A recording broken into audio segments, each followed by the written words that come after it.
വർക്കലയിൽ വൻ കഞ്ചാവ് ശേഖരം പിടികൂടി. വർക്കലയിലും കല്ലമ്പലത്തും നിരവധി അബ്കാരി കേസുകളിൽ സ്ഥിരം കുറ്റവാളിയായ സ്ട്രോങ് ബാബു എന്ന് വിളിക്കുന്ന നാവായിക്കുളം സ്വദേശിയായ ഷാലി ഭവനിൽ 71 വയസ്സുള്ള വിജയമോഹനൻ നായരാണ് കഞ്ചാവ് ശേഖരവുമായി എക്സൈസ് സംഘത്തിന്റെ പിടിയിലായത്. വർക്കല എക്സൈസിന്റെ സാധാരണഗതിയിലുള്ള പട്രോളിംഗ് ഡ്യൂട്ടിക്കിടയിൽ വലിയ തോതിലുള്ള കഞ്ചാവ് ശേഖരം ഒറീസയിൽ നിന്ന് കടത്തിക്കൊണ്ടുവരുന്നുണ്ടെന്നുള്ള രഹസ്യ വിവരം ലഭിച്ചതിനെ തുടർന്ന് പ്രതിക്ക് വേണ്ടിയുള്ള വലയൊരുക്കി അന്വേഷണം ആരംഭിച്ചു. സൈബർ സെല്ലിന്റെ സഹായത്തോടുകൂടി പ്രതിയുടെ നീക്കങ്ങൾ നിരീക്ഷിച്ച എക്സൈസ് സംഘം ഒടുവിൽ കല്ലമ്പലത്ത് വെച്ച് പ്രതിയെ പിടികൂടുകയായിരുന്നു.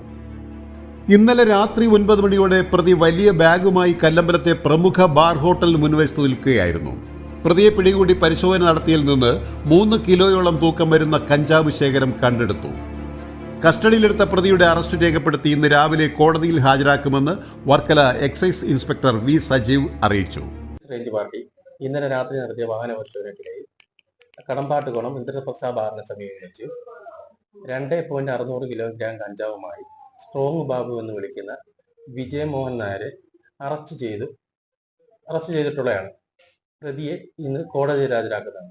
മുൻ അബ്കാരി NDPS കേസിലെ പ്രതിയായിരുന്നു. വർക്കല എക്സൈസ് ഇൻസ്പെക്ടർ കൂടാതെ excise cyber cell inspector Ajaykumar, assistant excise inspector Sebastian, preventive officer Vijayakumar, civil excise ഉദ്യോഗസ്ഥരായ Prince, Rahul, Deenu, Praveen, Arun Raj, cyber cell ഉദ്യോഗസ്ഥരായ നിഖിൽ രാജ് എന്നിവർ പങ്കെടുത്തു. Beacon News, Varkala.